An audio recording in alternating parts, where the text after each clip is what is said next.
Уже этой осенью в Сосногорске откроется новый детский сад. Ход ремонтных работ в дошкольном учреждении в минувшую субботу проинспектировал заместитель председателя Государственного совета Республики Коми Игорь Леонов.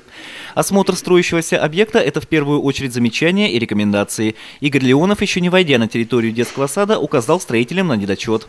Заместитель председателя Госсовета отметил, что бетонную плиту нужно дотянуть до дороги. Руководитель фирмы-подрядчика Владимир Жигунов с обоснованным замечанием согласился. Также он отметил, что на сегодняшний день готовность во всем здании одинаковая. Основной ремонт завершен, осталось только поклеить обои. Оставшиеся работы будут выполнены сразу после начала отопительного сезона.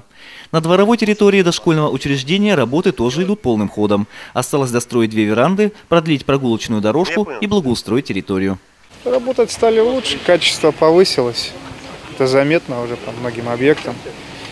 Единственное, что они не совсем, скажем, укладываются в сроки. Хотелось, чтобы люди уже к 1 сентября получили, но, по всей видимости, к 1 октября, ну, максимум там, к 15 октября, уже дети пойдут в этот детский сад.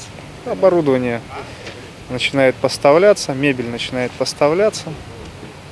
Так что я думаю, что это будет один из лучших детских садов в Сосногорском районе.